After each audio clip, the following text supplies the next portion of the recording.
So I've been doing, I've spent all my CPA years up there. I've been doing a lot of systems work since then down here. Yeah, I've been more than trying to help the Bitcoin or the blockchain community with tax issues, because all of you guys are technologists that many of you don't have a whole lot of. I presume that many of you don't have a whole lot of knowledge about tax laws, which are pretty arcane.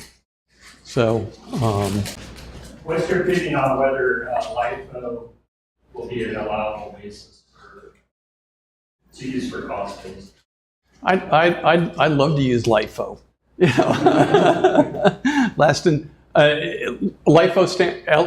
LIFO stands for last in, first out. If you are buying Bitcoin at elevated levels nowadays, obviously since the price of Bitcoin has gone up over the course of many years of the past year, if you're selling your coin now and you bought Bitcoin, say, in December, you'd be taking a loss on it. And I don't know whether the IRS would like that. But at this point, the IRS really hasn't, in my mind, the IRS hasn't set up any rules on that as to whether you have to use LIFO. In trading currencies, I believe, you have to use LIFO. Not in crypto. So I imagine the IRS will come up with some sort of rule somewhere along the line about that. But I understand the rationale for that, why they use that for trading currencies, because they have, standard regulating agencies that want to know, on a standardized basis how somebody is doing. I guess we'll start now. I'm going to talk about U.S. taxation of cryptocurrencies from blockchain. Everybody here obviously knows what cryptocurrencies are.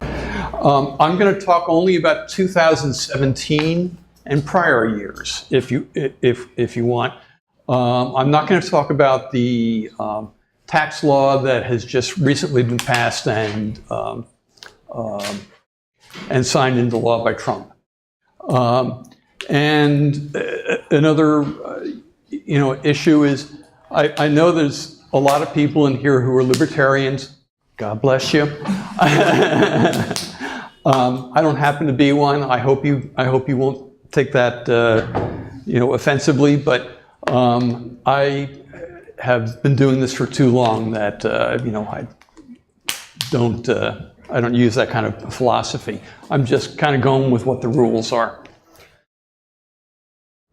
We're going to talk about various types of trading of income, trading gains and losses, mining, exchanges for goods and barter.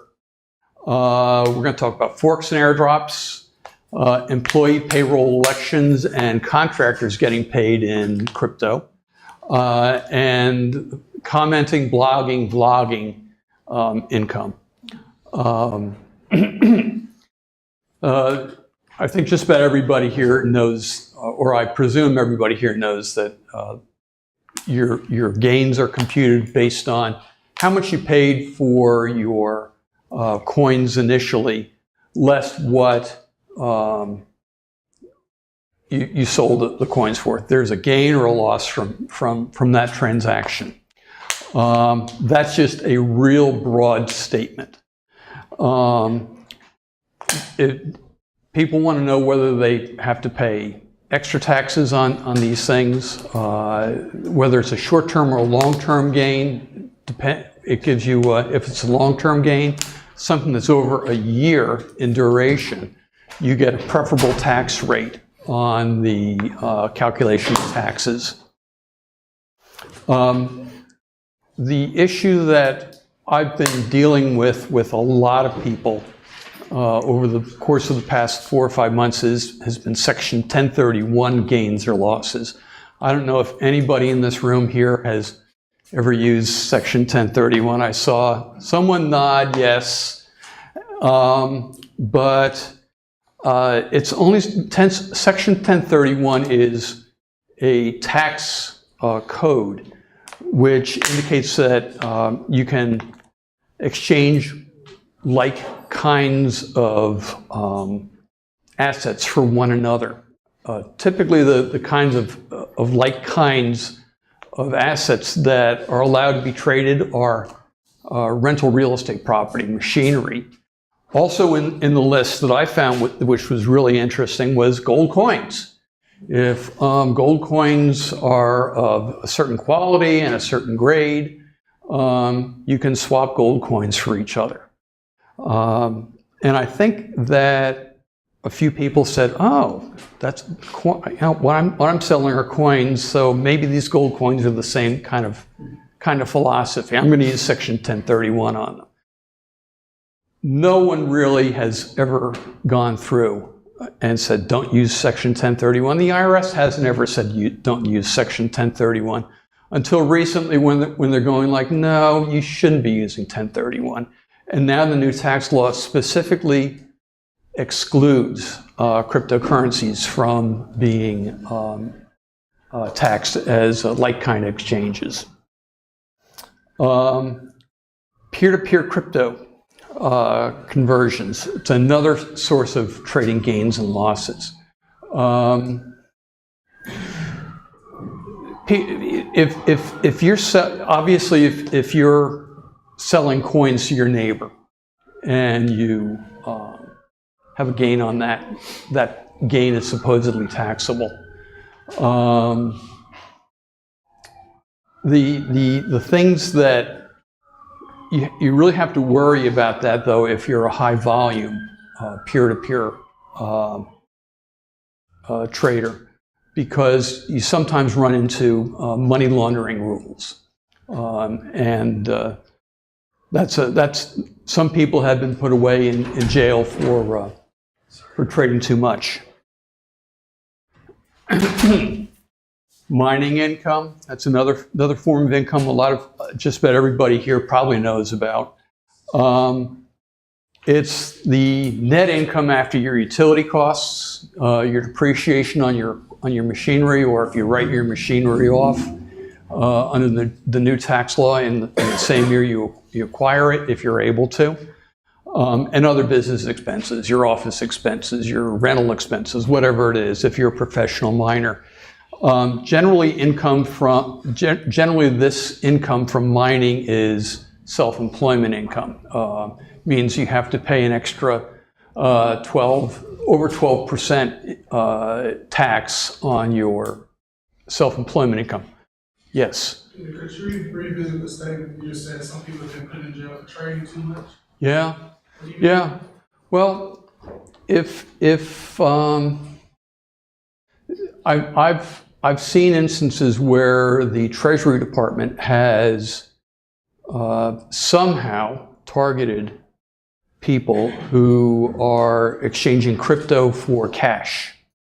And for example, say a miner is generating Bitcoin and he wants to sell the Bitcoin privately.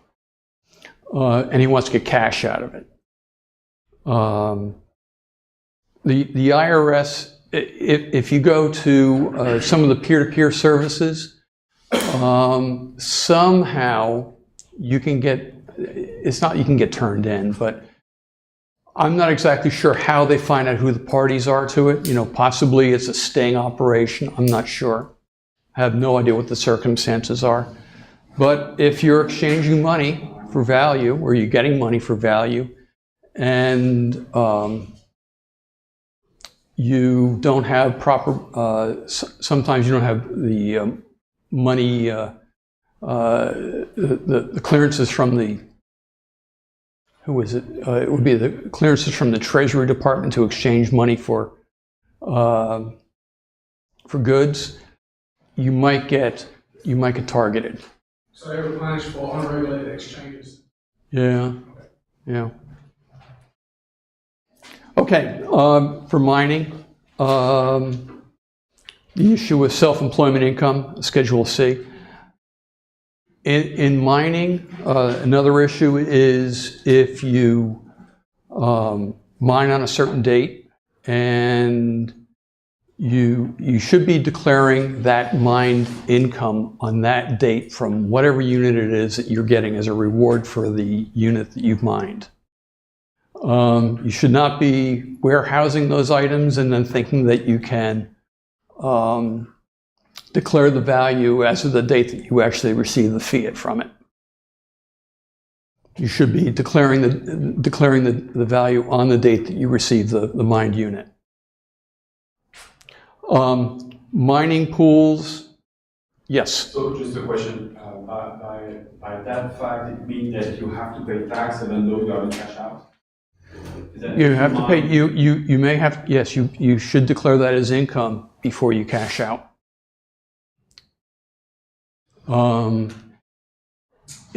If you decide that you want to keep that, you have to declare it as income. And you may want to say to yourself, okay, I'm mining Litecoin or whatever it is, and I'm going to declare the value at whatever the value is today, and I'm going to hope that the market will rise up to another value in a year.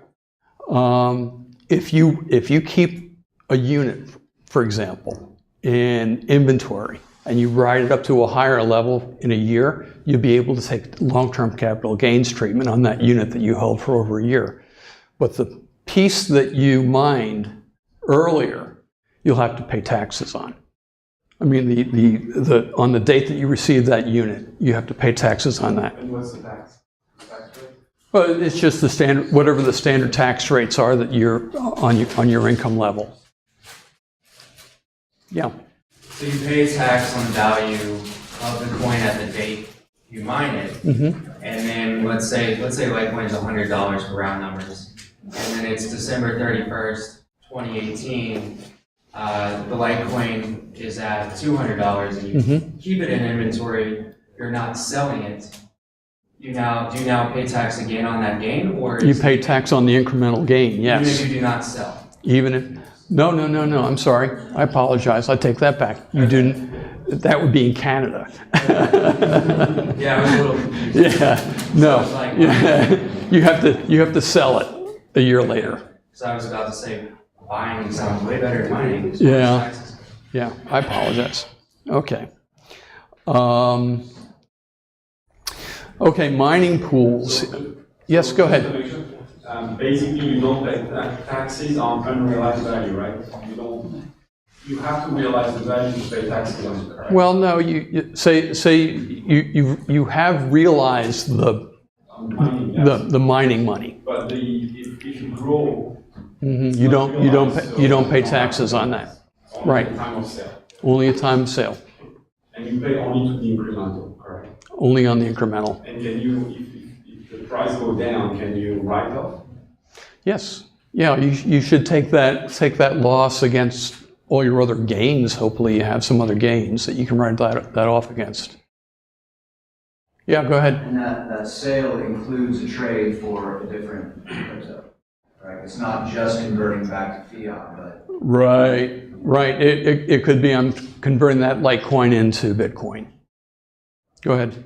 So I'm a little bit, well, I'm a lot of bit anal about keeping track of things because I'd rather be more prepared than underprepared. Okay. And one thing that probably stresses me out more than anything is that when I exchange an altcoin into Ethereum and then use Ethereum to purchase another coin 2 days later, but Ethereum went up from the original purchase price within those 2 days. I mean, is this not going to be a freaking mess? It is a When it mess. comes to tax time? It is a mess. It is a mess. So how could I invest? I mean, can someone in here just use your programming power and create something? So I don't do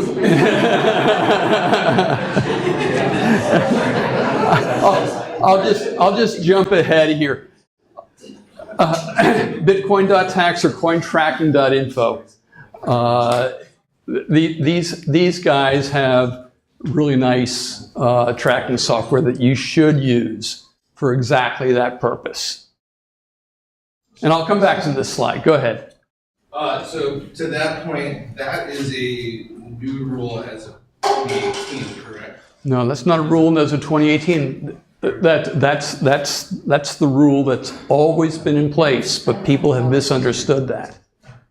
I thought that, as I understood it, and I guess perhaps I'm wrong, but so the like kind thing, like, they changed that or that's always been the case. Like if I Like coin exchanges have never been valid for crypto, ever. But people have used it. Okay. And I don't know why. Other than the fact that I believe IRS did not give very good guidance. IRS has not exactly been asleep at the switch, but the IRS has so many other issues that are going on that it just didn't answer those kinds of things. Yes. So say your taxes were audited, wouldn't it be really arbitrary to determine the US dollar value of your things, depending on which exchange you use? You can say it's a peer-to-peer transaction, you can use any exchange and index the value. Well, it's not exactly, I wouldn't say it's arbitrary. I would say you have to, if you want to make that argument that it's arbitrary, you have to kind of say, well, here's what 10 different exchanges had that item for on this date. And the range was $900 to $1,100. I mean, that's a pretty big range. But the IRS would say, well, why don't you use the average range? You know, the average of those two, which is $1,000. And which is probably the most, it's probably the most rational that you can say. You know, people understand averages very easily. Okay.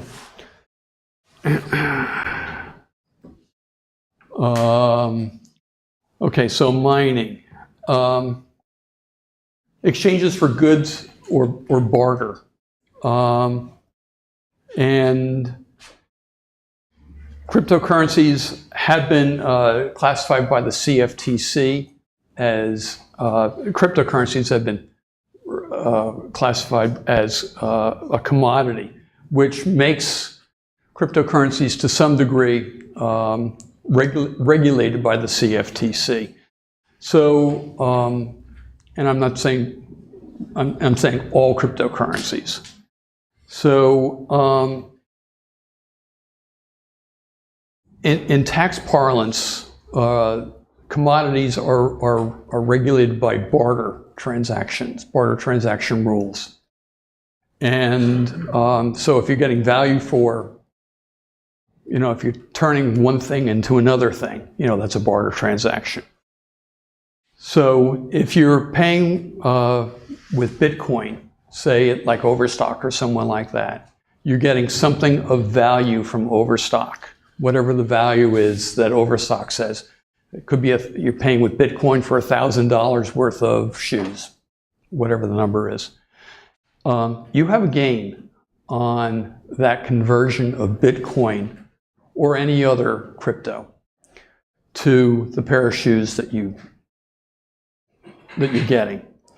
And you have to, you know, it's up to you to determine what the cost of that underlying Bitcoin is that you converted into shoes.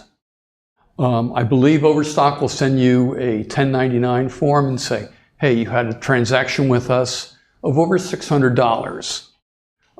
It was for $1,000, and it's up to you to say, to put on your tax return, I bought something from Overstock for $1,000 that cost me $600 to, you know, or not cost me $600, but cost me something, some number.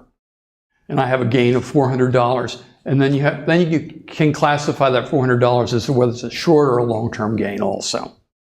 So you can have a long-term gain on a pair of shoes. Go ahead.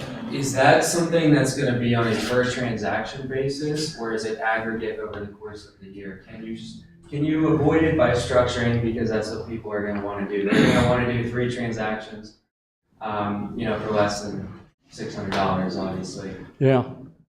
Yeah, I believe it's going to be an aggregate kind of thing, because when you do a transaction with Overstock, I haven't ever done a transaction with Overstock. Has anybody here done a transaction with Overstock and tell me what kind of information you have to give them if you do it in Bitcoin? Well, they still have your shipping info for a lot of stuff. Yeah. So they can aggregate it that way, but. But my I use Overstock for transaction Bitcoin, but I use other sites, they don't require anything. They just want you to send the money to the address. they just want you to, so they're not asking for your social security number. But they're not US based. Well, see, I got the understanding from the Overstock website that they're using Coinbase as the clearing agent. Okay, I don't know if that's true. If anybody has any other knowledge, So that just means at the time of sale, they convert your BTC into USD, which is probably why they use Coinbase. Same way if you're in BitPay, you don't have it. Okay. Well, we'll have to, and that's something that's kind of developing then. We'll have to see how that works. But ideally, from what I understand, you will be receiving a 1099 form from Overstock. And it will be your responsibility then to report whatever that transaction is that refers to that that amount that's sitting on your 1099. So real quick, Yeah. along those same lines with the $600, because that's something that, I don't know if it's bogus or not, but apparently that's like something that's being pushed upward from people. I'm an employer, so if I pay a contractor $599, I mean, I'm still liable, like I'm supposed to support or report it, but I don't have to report it, right, from what I understand? Yeah, you don't have to report it, but it's in your best interest, and I'm sure the employee might want it also. Right, but it's aggregate. So if this person works for me over 3 jobs, right? Mhm. And I pay them $650 and I have Yeah. to do that. But with altcoins or coins in general, it's totally different, right? I mean, you're actually buying separate things. So in my mind, as a treating like an employee, you have all these different coins that represent different employees in my mind. So as long as you stay under $600 transaction, I guess. In gross transactions, which is what you're talking about structuring. Yeah. Yeah. Yeah. I feel like the penalties may end up being a mini version of the $10,000 limit because they're structuring there, or else everybody's just going to do it. Yeah. That's something I don't know about. You know, I'll admit I don't know that. Saving some tax money. Yeah. There's a loophole, I'll figure out a way to. This Bitcoin bonanza is so new that there's a whole lot of processes and procedures the IRS hasn't even thought about. They have no idea what they don't know at this point. Have there been Yes. prosecutions for tax evasion? Oh, of course, yeah. Related to cryptocurrency? Yeah, Okay. yeah. Yeah, and there will be. Yeah. Are there any sales tax being enforced? You know, I don't know yes, you're talking state sales tax? Yes. Yeah. I would presume that state sales taxes go along, right along with this. Yeah. And state income taxes too.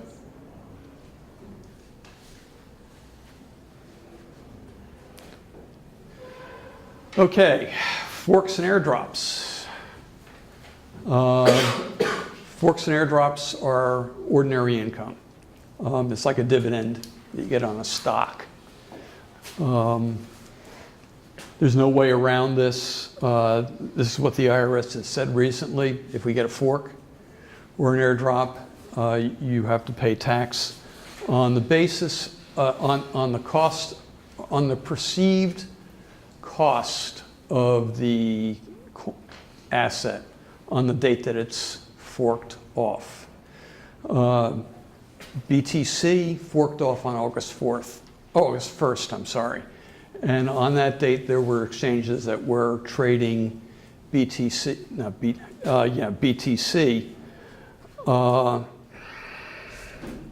BCH, I'm sorry.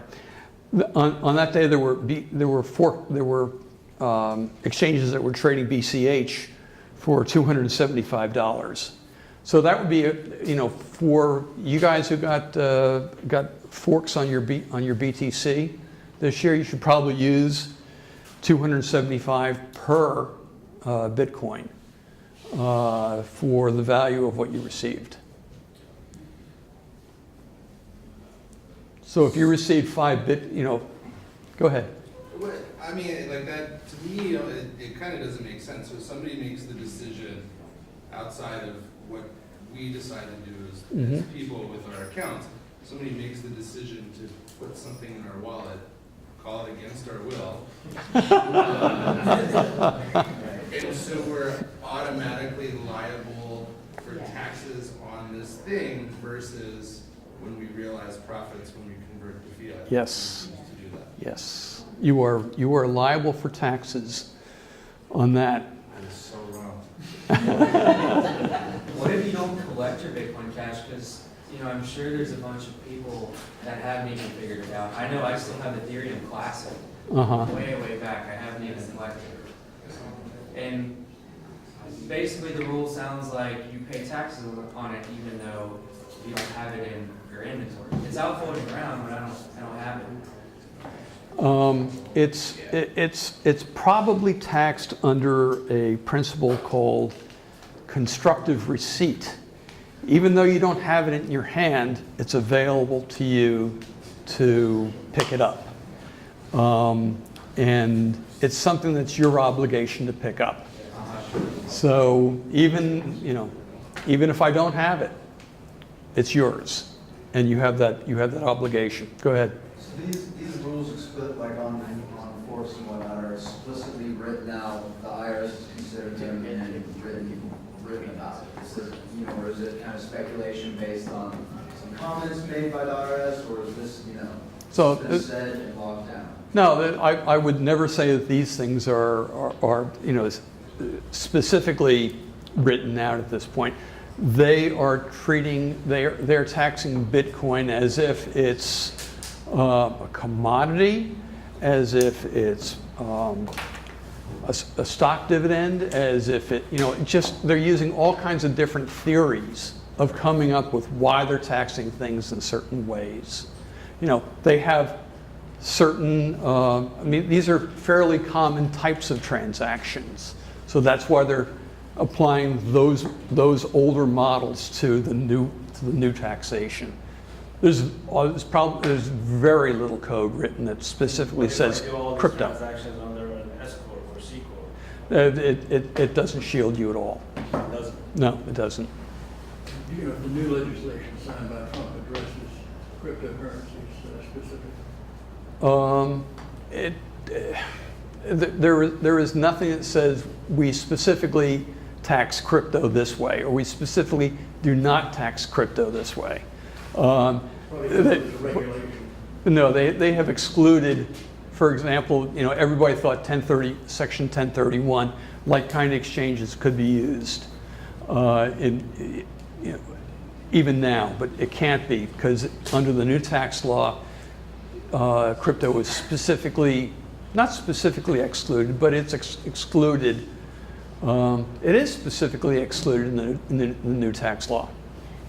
Yes. So at this point, it seems like the taxpayers are left to use their better judgment because there aren't clear regulations. Is it possible we could just wait until we come with more clear rules to how it's going to be taxed? Well, I doubt the IRS will come out with a booklet of taxation of crypto anytime in the future. So if you do that at your own peril. Okay. Yeah. Peter, I just want to say that you are brave for you tackling cryptocurrency taxations. And my question comes down to upon receiving the fork of BCH, is that considered the point of sale? If I consider I want to cash it out like today where it's worth $1,000. It's $275 the point of sale, and $1,000 is your second taxable event. It's kind of like mining. The 275 would be classified as the cost. But let's break it down into two pieces. On August 1st, you have income of $275. bang, zoom, right then and there. So your implied cost of your BCH going forward is $275. If you sell that 6 months later on, and you put that on your tax return, you say, I sold it for $1,000. You put in your tax return, my sale proceeds are $1,000 and my cost is $275. If you sell it for, a year and a half later on for long-term capital gains treatment, you would say, hey, my airdrop price was $275, I'm selling it for $1,000 or whatever it is, and I get long-term capital gains treatment. But you're paying tax in essence twice, right? Because you're getting, on the first, you're getting that income, just like your income, right? You're paying ordinary income tax. And then the difference between the 275 and the 1,000.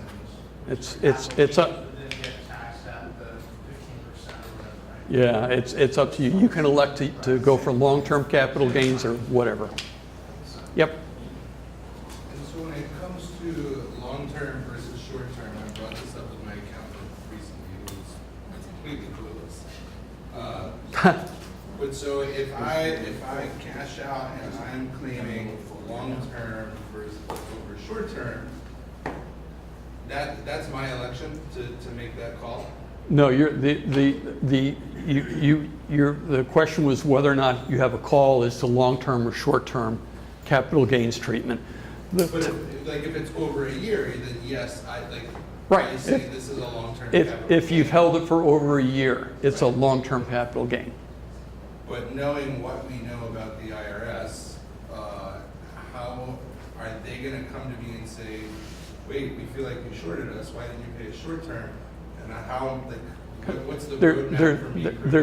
There's a website out here. I'm sorry.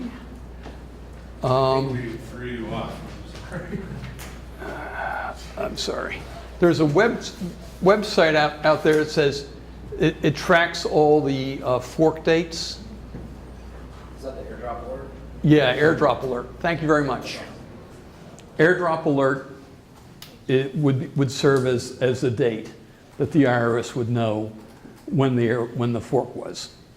But outside of forks, just like if I bought BTC and then I go and buy, call it EOS on this day, and then I sit on EOS for a year and then I cash out, is the IRS going to say let's go look at the blockchain and see when these transactions happen? No, they that would be too easy. They don't know, yeah. So that, Yeah. outside, in addition to forks, but also just regular trading, are we going to be put in a position where we have to prove that, this was a 12-month span? Right. You're going to have to prove that to them. It would be best for you to go to Airdrops, the Airdrops site, and attach, to your return. If you give them a hard copy return, here's the date that the fork was on these items that I received as a fork. Okay, income. We're going to talk about the question you had earlier about employee payroll deductions and contractors being paid in crypto. So is there anybody else other than you who pays their employees in crypto? Anybody else in the room here? I've done a few contractors. Okay. I just begged me not to get cash and get Bitcoin. So let's see if I regret it. Have you guys had any I'll give you the basic rules on that. What has to happen is if you get paid in Bitcoin or crypto, on the date you receive that Bitcoin or that crypto, you take that in as your value of your compensation. I've heard of cases recently where people are not supposed to be paid until Friday and they receive their crypto on Wednesday, and the crypto can possibly vary in price dramatically from one day to another. The employer comes up with the value as to what they're paying their employees in crypto. I think that it's best that you just use that value no matter what.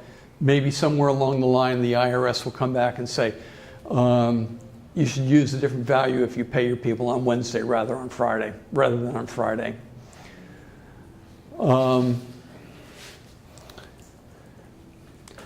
Commenting income from blogging or vlogging.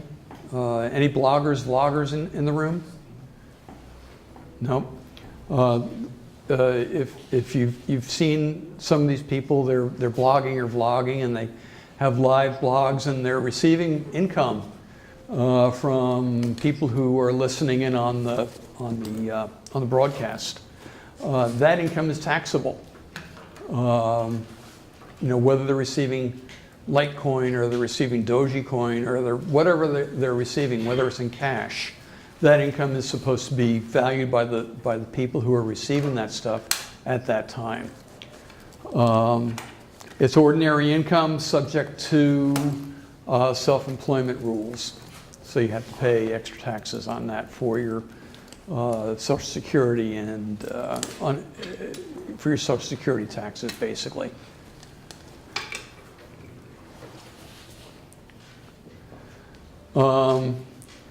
There are expenses that, yes?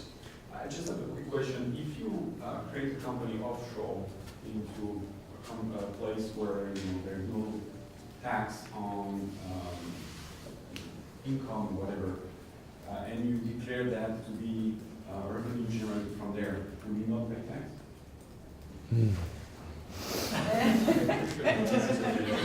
This is being broadcast. I can't comment on that kind of stuff. I apologize. Are you taking on new clients?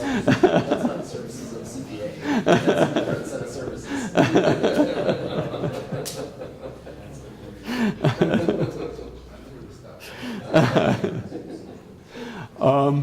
Expense types, markups, markdowns, purchases and sales of conversions.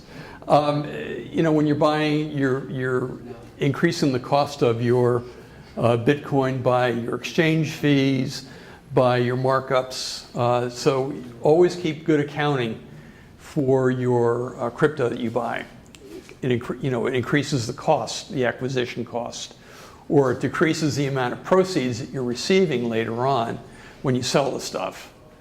So keep good control on that stuff because the IRS wants really good accounting from you. Payments in crypto to others in excess of $600 of fair market value. We talked about this briefly, kind of in some of the comments. If you're making payments to people of over $600, say you have a buddy who you're paying for the weekend camping trip or whatever it is, you send him $700 for tent rental or whatever it is, you actually have caused yourself a taxable event at that point. So it's not just $700 you've spent in giving to your buddy. It's $700 plus some taxes that you may have to pay on that item. I do not recommend anybody trying to send money to their buddies to pay off debts. It's generally in my frame of mind, it's generally preferable that you pay your friends off in cash.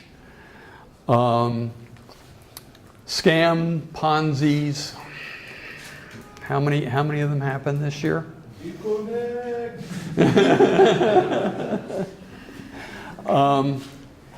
This is a little arcane, but scam, Ponzi's, ICO ripoffs can actually be deductible on your income tax return. It depends on. There's a lot of circumstances that go into it. You have to explain the issue to your accountant pretty well, or you have to read up a lot. I have some references at the tail end of this talk about which will give you kind of a taste of how to evaluate your loss. Yes. Would that be considered a capital loss, or would that be It- over 3,000? It could be a capital loss if you got into an ICO that passed the Howey test. I'm sorry, it's a test that determines whether or not an ICO is really a security. If that ICO passes the Howey test, it could be a capital loss. A lot of ICOs don't pass that test, and it could just be not an ordinary loss, but it could be a theft loss or a loss that you take on Schedule A as a theft or other loss, and that's subject to the 7.5% of your income, which basically it's a really high hurdle that you have to jump over.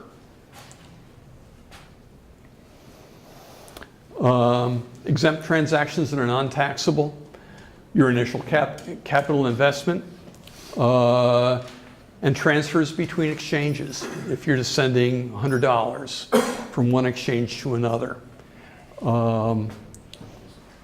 those are non-taxable. If you have to pay a transfer fee between exchanges, I suggest you do that in cash, because if you have to pay that exchange fee as part in crypto or whatever it is, you've incurred another taxable, event. So it's like, damned, So, but. Go ahead. When Coinbase is when you're sending your Bitcoin or Litecoin to any other exchange, say Coinbase, they always ask you, are you sending to another exchange? Uh-huh. The answer you probably always want to put is yes. Yeah. Yeah. You want to pay that transfer fee in cash if you can.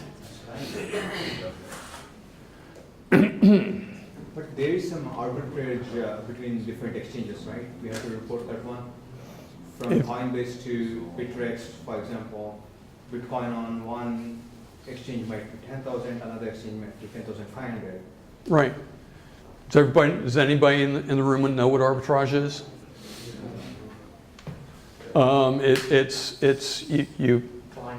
You're selling on one exchange and you're buying on another exchange, and there's a big difference between the two, and you can make a profit. That's called arbitrage. That's the real simple explanation of arbitrage. And lots of people do it. It's very profitable and it's very easy, and you can lock in gains real fast. But I'm not telling you to do that.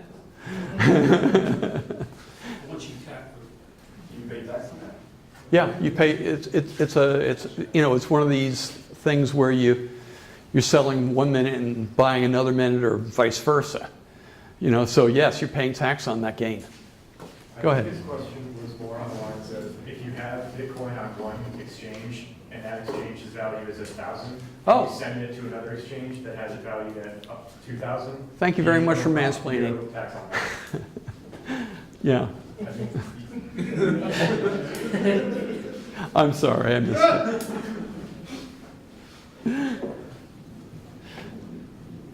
zero tax on that if you send Yeah, it. you do. You You do, do. even though you're basically sending one Bitcoin Yeah. to one Bitcoin? Yeah, Okay. That's a taxable event, yeah. yeah. Sorry. Peter, I'm having too much fun up here. Go ahead. you mentioned earlier someone was to send you some Bitcoin is referenced as self-employment, right? As a what again? A self-employment gain or something like that? Yeah. Okay, so if I were to consider myself self-employed, would it be smarter to, instead of paying a 40% tax at the end of the year, to set up a limited liability company?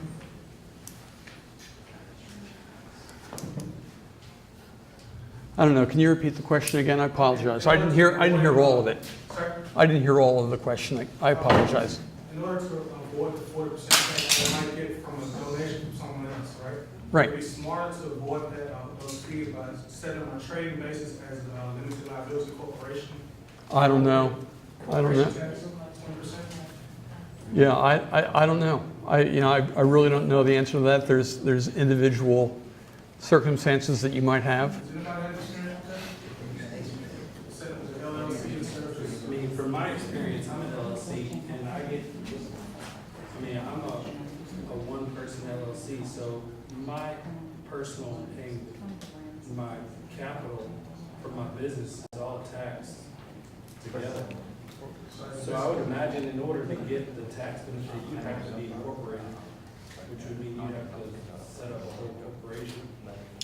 You can be an LLC and be taxed as an S corp, and then you avoid the self-employment tax. So that could potentially work. 50% though, right?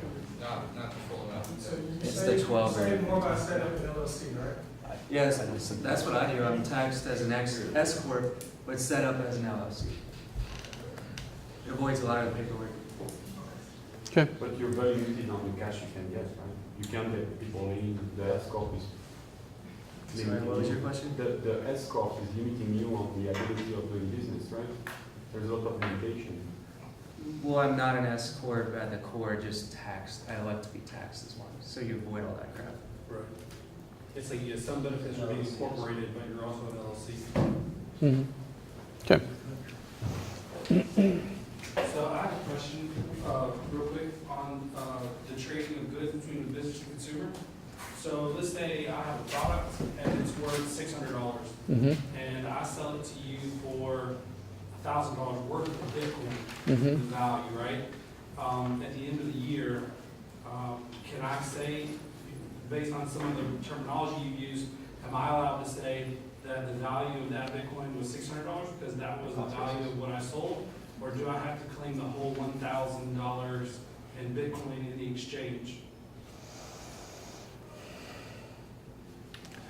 So you're selling it to me For $1,000 For a worth of Bitcoin? for $1,000 of Bitcoin, even, But it's a yeah, it's a, We've you already know, established. yeah, they don't right, treat so it's a it like a dollar, right? $400 gain to you, yeah.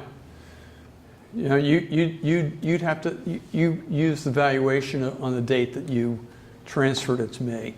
So it would be $1,000, not So if my $600. hard cost is $600, I sell for $1,000, then I report $400 in profits? Yeah. Okay. Just like money, Mhm. but it is not money. Okay. I got 5 minutes to wrap this up. Using a CPA or a lawyer.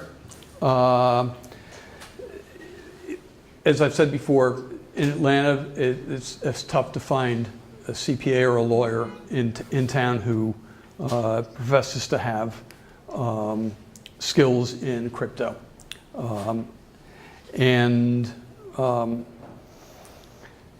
Is having a CPA or a lawyer worth it? I think yes. If you have, if you don't feel comfortable with doing some of the valuations that we talked about earlier today, I would definitely use a CPA or a lawyer to prepare your income tax return. The IRS wants you to do this correctly. They will penalize you if you don't do it correctly, or they can possibly penalize you, if you don't do it correctly. You have some other forms that you may have to file. Did I blow by? No, I didn't blow by. IRS Form 8938 and the Treasury F-bar. On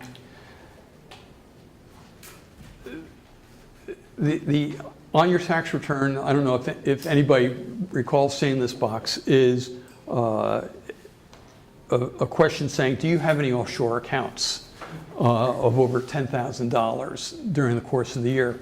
And you really have to answer that question truthfully. If you have, it's not illegal to have money offshore. It's illegal to not declare income from that if you have income. You can always have stuff offshore. A lot of people do. So foreign exchanges count as, would qualify for that as media reporting? Well, if you have over $10,000 of French francs, I'm sorry, there's no more French francs. You have over $10,000 of euros sitting in a bank in France. Declare that. You know, if you have over $10,000 of crypto sitting in a Japanese exchange, declare that. It's if you had it at any one time during the year or at the end of the year? At any one time during the course of the year. If for 2 days or a day during the course of the year you have over $10,000 of value in, you know, an account of crypto or something like that, you have to declare that kind of stuff. Does it count for these crypto exchanges like that are not based in US, like Binance or? Yes, absolutely. That's exactly what they're aiming at. I mean, that's exactly where they will be aiming at. But there are so many exchanges out there. I mean, what is there? There's over 100 exchanges across the world for crypto. I don't know how they're going to do it because none of these exchanges are going to cooperate. It's just, you know.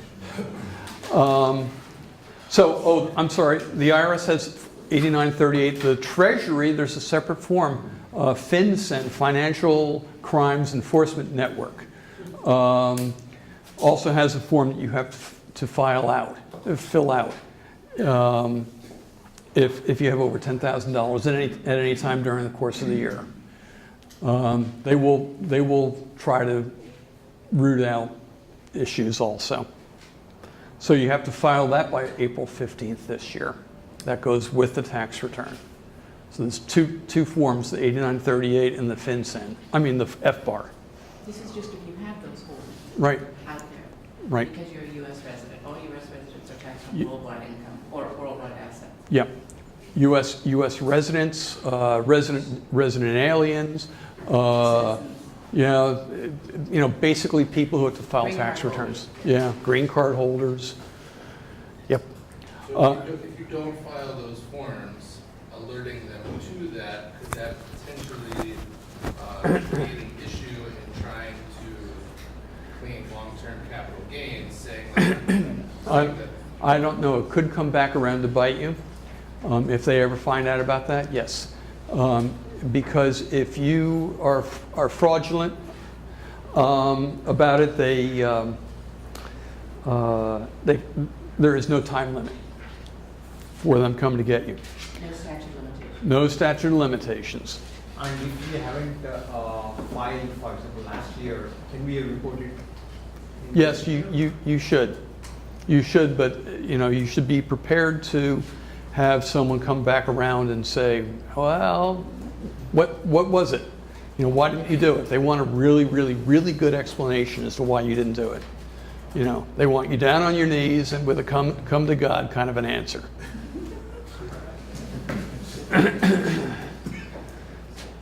Yes. I got your last question. To romanticize for a moment what the 2020s, 2030s would look like, what are some movements, political movements that have failed to start because there wasn't enough popular backing that blockchain or Bitcoin can solve? What is the future of taxation now that we know and have the reality of blockchain? 10, 20 years ago. I'm sorry, I can't talk about the philosophy of taxation, and I'm not going to project out on the philosophy of taxation. Maybe you and I can talk about that later on. Broadly But speaking, income tax goes away, sales tax goes No. away, property tax goes away.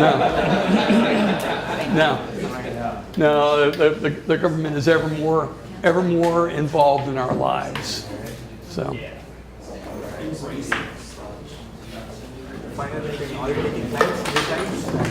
I'm not involved. Thank you very much.